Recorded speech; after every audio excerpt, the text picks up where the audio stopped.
चारों तरफ बड़े बड़े शेड और बीच में मधु उन सब के सामने अपना नृत्य का प्रदर्शन कर रही है। लेकिन मधु जो कि एक शादीशुदा औरत है, आखिर क्यों इन सेठों के सामने अपना नृत्य प्रदर्शन कर रही है और कैसे पहुंची इस कोठे में, इसे जानने के लिए हमें इस वीडियो में जाना होगा 2 महीने पीछे। ये है मोहनलाल, जो कि एक छोटी मोटी सी जॉब करके अपना घर चलाता है।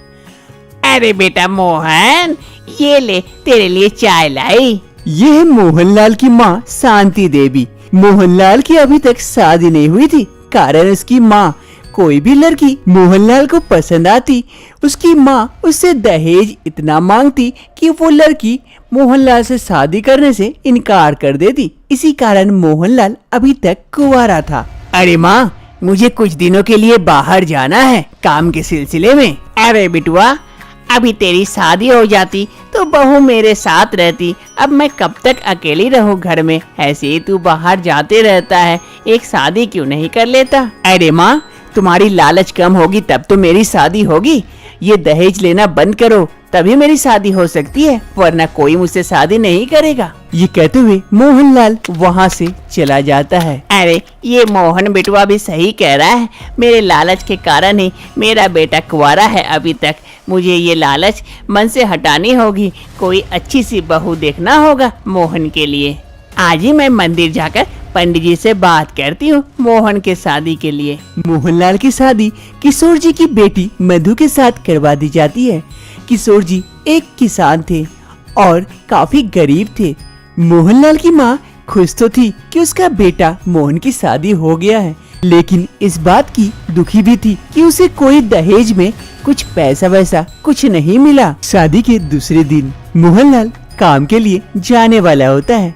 अरे मधु, अपना ध्यान रखना, मैं काम पे जा रहा हूँ। माँ जी घर पर है, माँ जी का भी ध्यान रखना। अरे हाँ, आप चिंता क्यों कर रहे हैं, मैं सब कुछ ध्यान रखूंगी, आप निश्चिंत होके जाइए। अरे मधु, बहू कहाँ हो? अरे देखो, माँ जी बुला रही है, शायद कुछ जरूरत होगी। मैं ऑफिस चलता हूँ, तुम जाओ माँ जी से बात कर लो। हाँ जी ठीक है। फिर मोहनलाल ऑफिस के लिए निकल जाता है और इधर मधु भी माँ जी के पास चली जाती है।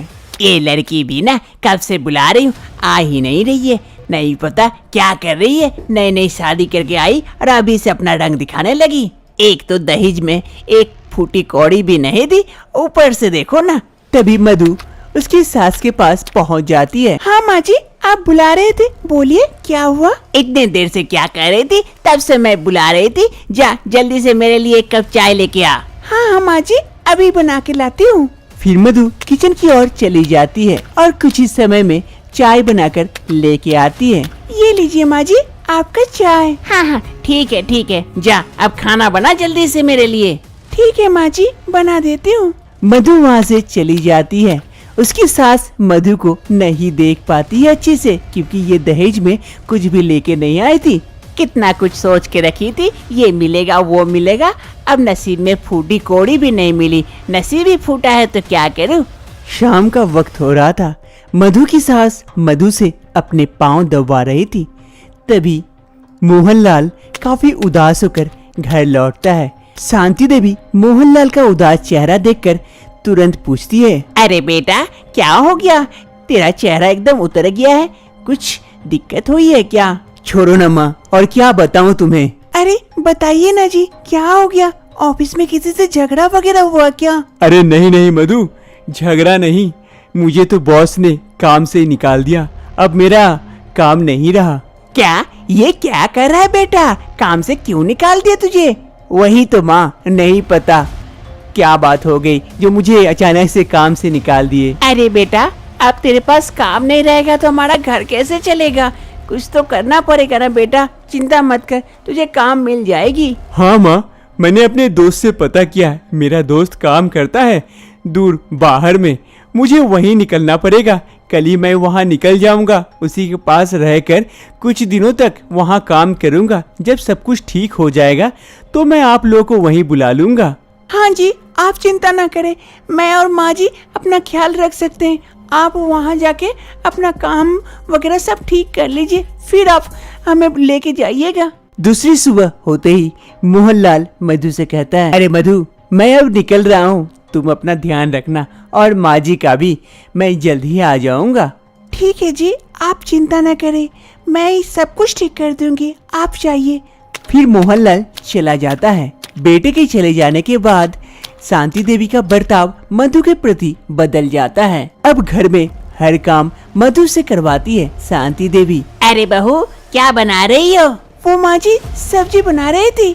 थोड़ा ध्यान से बनाना, ज्यादा तेल मसाला खर्चा मत करना। अभी बेटा यहाँ नहीं है और कोई पैसा भी नहीं आ रहा है, तो जो भी बचा कुचा है सबको खत्म मत कर देना अब ये। एक रोज सुबह सुबह शांति देवी टहलते टहलते जा रही थी कि अचानक से एक बोर्ड देखती है जहाँ काम के बारे में कुछ लिखा हुआ था।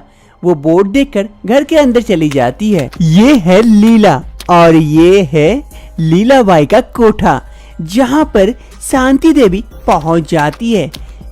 अरे मनोज जी, इसे किससे आप अपने साथ लेके आए? अरे लीलाबाई, अब मैं क्या ही बताऊं, मैंने इसे मना किया तब भी नहीं सुन रही है। ये आपसे मिलना चाहती है। ठीक है, तुम जाओ, मैं बात कर लेती हूँ उससे। फिर शांति देवी थोड़ी सी आगे आती है और लीलाबाई से कहती है, अरे बहन जी, मुझे काम की बड़ी तलाश है, पैसों की बहुत जरूरत है, मुझे कोई काम दे दो। बाहर बोर्ड लिखा हुआ था कि काम मिलेगा यहाँ, इसीलिए चली आई। अरे तुमने बोर्ड तो सही पढ़ा, लेकिन नीचे लिखा हुआ था वो नहीं पढ़ा ठीक से। यहाँ लड़कियों को काम मिलता है, आप जैसे उम्रदारों को नहीं। देखो जैसे ये लड़की है, यहाँ पर ये एक कोठा है जहाँ पर लड़कियों का नृत्य देखा जाता है।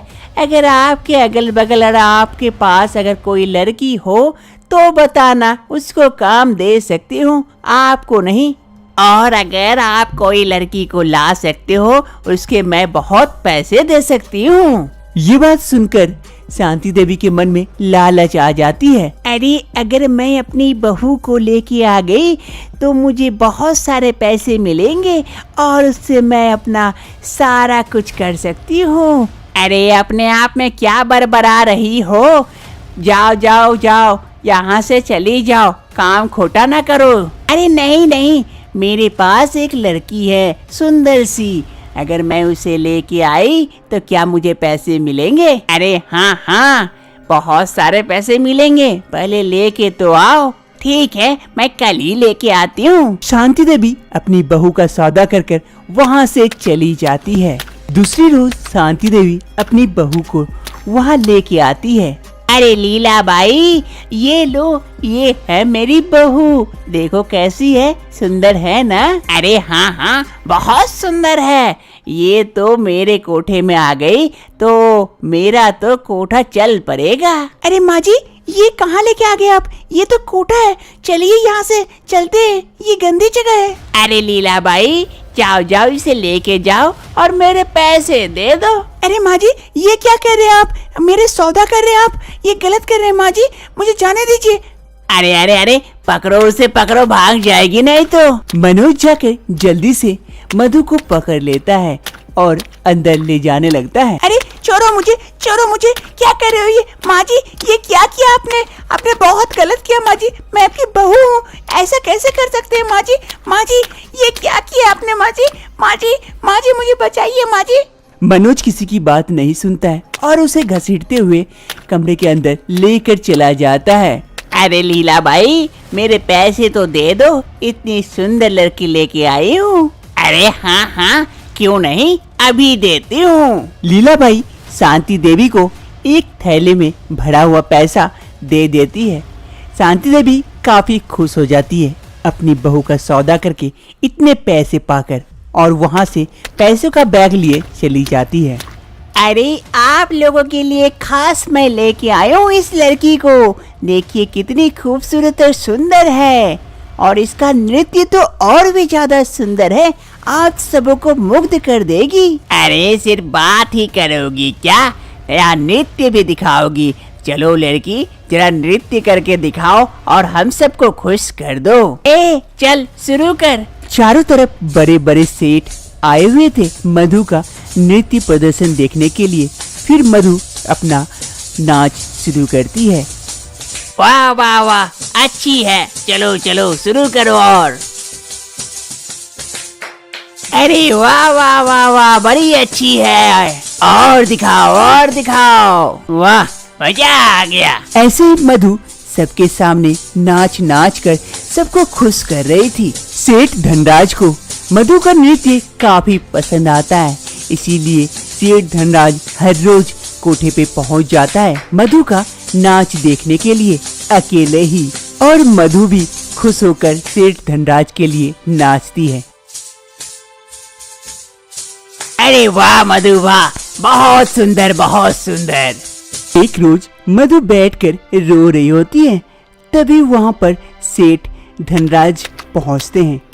मधु को रोते हुए देखकर मधु के पास जाते हैं। अरे अरे मधु, क्यों रो रही हो, क्या हो गया? अरे सेठ जी, अब आपको मैं क्या ही बताऊं अपनी बात। अरे अरे बताओ बताओ, हो सकता है मैं तुम्हारी कोई मदद कर सकता हूँ तो जरूर करूँगा, बताओ। मधु को लगता है कि ये सेठ ही उसकी मदद कर सकता है यहाँ से बाहर निकलने में। फिर मधु अपनी सारी कहानी सेठ धनराज को बता देती है। ओह ऐसी बात है, तुम्हारे साथ तो बहुत बुरा हुआ। रुको रुको, मैं कुछ करता हूँ। एक रोज सेठ धनराज एक बड़ा सा बैग लेकर लीलाबाई के कोठे पहुँचता है। अरे लीला भाई, वो मधु को जरा बुलाना। अरे क्यों धनराज सेठ, क्या हो गया आज? अरे लीला भाई, मैं उसे खरीदना चाहता हूँ, मैं उसे अपने घर पर जाके नचवाऊंगा, मैं उसे ले जाना चाहता हूँ। तुम्हें जितने पैसे चाहिए मैं वो तुम्हें दे दूंगा। लीलाबाई के मन में लालच आ जाती है, वो सोचती है कि जितने पैसे चाहिए उतने मिल जाएंगे। अरे सेठ धनराज जी, आप बोले और मैं न करूं। अरे मनोज जी, जरा मधु को लेके आइए और धनराज जी को सौंप दीजिए, वो अपने घर लेके जाएंगे, जब तक खुश हो जाएंगे फिर लौटा देंगे। मनोज जी अंदर जाते हैं और मधु को लेके आते हैं। अरे मधु, जाओ जाओ, आज से तुम धनराज जी के साथ ही रहना, वो तुम्हें खरीद रहे हैं खूब पैसे देकर। जाओ, तुम्हारी किस्मत अच्छी है जो अच्छे घर में जा रही हो। लेकिन ऐसा क्यों, वो मुझे क्यों लेके जाना चाहते हैं?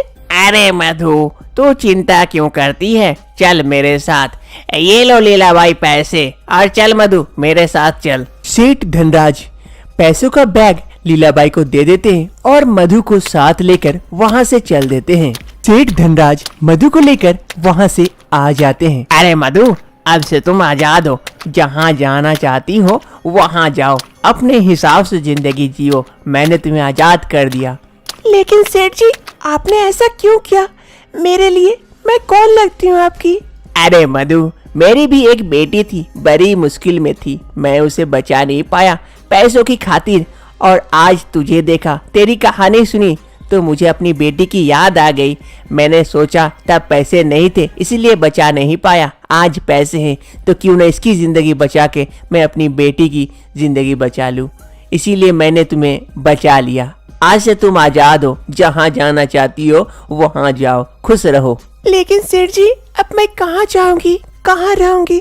मेरा घर घर नहीं रहा, मेरी सास ने मुझे खुद बेच दी, अब मैं क्या करूं? आप ही बताओ सेठ जी। अगर बुरा ना मानो तो एक काम कर सकती हो, मेरे घर चलो, मेरे घर में रहोगी, थोड़ा बहुत काम कर देना, तुम वहाँ आराम से रह सकती हो, और जब तुम्हारे पति आ जाएंगे तो तुम फिर चली जाना, तब तक के लिए तुम मेरे घर में श्रेय ले सकती हो, अगर तुम चाहो तो, जबरदस्ती मैं नहीं कर रहा हूँ। थैंक यू सेठ जी, आपने मेरे लिए इतना कुछ किया और अब भी कर रहे हैं। शायद मेरे पापा भी मेरे लिए इतना नहीं करते जितना आप कर रहे हैं सेठ जी। सुबह सुबह सेठ सोफे में बैठे थे, तभी वहाँ मधु चाय लिए आती है। ये लीजिए सेठ जी, आपके लिए गर्मा गर्म चाय। ओह थैंक यू मधु, यहाँ रख दो, मैं पी लूंगा। मधु अब सेठ के घर रहने लगी थी।